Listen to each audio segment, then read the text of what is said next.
Hello guys, ఈరోజు class 21 అండి. ఈ క్లాస్లో నేను టిక్ టాక్ పిన్స్ని ఎలా డిజైన్ చేసుకోవాలో చూపిస్తాను.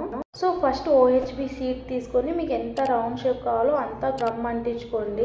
గమ్ కాకుండా B7000 గమ్మే వాడండి, ఇదే బాగుంటుంది.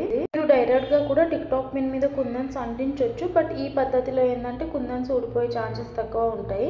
ఇక్కడ నేను 8K ఐ షేప్ కుందన్స్ తీసుకుంటున్నా అండి. మొత్తానికే ఏ డిజైన్ అనుకుంటున్నారో ఆ డిజైన్ వేసుకోండి. నేనైతే ఇక్కడ ఫ్లవర్ డిజైన్ వేసుకుంటున్నాను. మీరు ఇదే పద్ధతిలో ఇయర్ రింగ్స్ కూడా చేసుకోవచ్చు అండి. వెనుక వస్తున్న వాయిస్ ఇగ్నోర్ చేయండి. ఇంట్లో పిల్లలు హాఫ్ డేస్ కదండి, బాగా అల్లరి చేస్తున్నారు, అందుకే బయట వచ్చి వాయిస్ ఓవర్ ఇస్తున్నాను.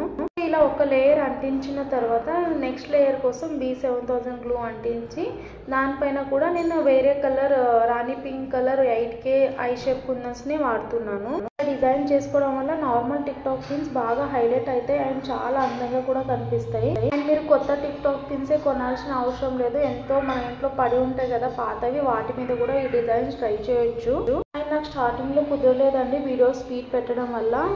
టిక్ టాక్ పిన్స్లో చాలా రకాలు ఉంటాయి కదా, నేను వచ్చేసి నార్మల్వి చూపిస్తున్నాను. ఇంకొకటి ప్లెయిన్గా వస్తాయి కదా బ్లాక్ కలర్వి, వాటిపైన కూడా మీరు డైరెక్ట్గా B7000 గ్లూ పెట్టి కుందన్ స్టిచ్ చేయొచ్చు. వీడియోస్ మీకు యూజ్ అవుతుంటే లైక్ చేసి తప్పకుండా ఫ్రెండ్స్ అండ్ ఫ్యామిలీకి షేర్ చేయండి. ఇలా లైక్ చేయడం వల్ల ఏంటంటే ఇలాంటి ఇన్ఫర్మేషన్ కోసం ఎవరైతే యూట్యూబ్లో సెర్చ్ చేస్తారో వాళ్ళకి ఈ వీడియో యూట్యూబ్ వాళ్ళు రికమెండ్ చేస్తారు. సో అలా మీరు లైక్ చేయడం వల్ల ఒకరికి హెల్ప్ చేసినట్టు అవుతుంది.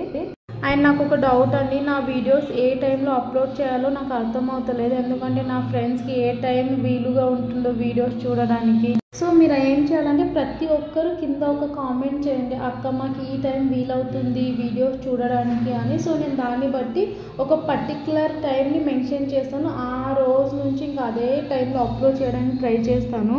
మీరు ఇలా అంటించిన తర్వాత ఒక 10 మినిట్స్ వదిలేయండి. 10 మినిట్స్ వదిలిన తర్వాతనే కటింగ్ ప్రాసెస్ స్టార్ట్ చేయండి, లేకుంటే కుందన్స్ కదులుతాయి అండ్ డిజైన్ పాడైపోతుంది.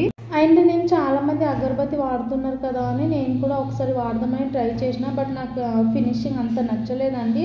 కత్తెర తోటి కట్ చేసిందే బాగా అనిపించింది. అండ్ మీకు కొన్నిళ్ళకు కత్తెర వెళ్తలేదంటే మన థ్రెడ్ కట్టర్ ఉంటుంది కదా, అది ఈజీగా వెళ్తారండి. ఒకసారి మీరు ట్రై చేయండి. అంటే కొద్దిగా ఉందంటే అప్పుడు అగరబత్తి ట్రై చేయాలి, కానీ ఎక్కువ ఉన్నప్పుడే ట్రై చేయడం వల్ల ఏంటంటే అది మెల్ట్ అయిపోయి ఒకటే దగ్గర జమాలాగా కూర్చుంటుంది, అప్పుడు ఫినిషింగ్ అస్సలు బాగుండదు. ఇలా కట్టింగ్ అయిపోయిన తర్వాత టిక్ టాక్ పిన్ మీద ఫస్ట్ పాయింట్ దగ్గర అంటించుకోండి. యాక్చువల్లీ అంటించే క్లిప్ మిస్ అయింది, సో ఇక్కడ మీకు చూపిస్తున్నాను. ఇంతేనండి ఈరోజు వీడియో నచ్చితే లైక్ చేసి తప్పకుండా సబ్స్క్రైబ్ చేసుకోండి. అండ్ నా ఇన్స్టాగ్రామ్ ఐడిని కూడా ఫాలో అవ్వండి. Thank you.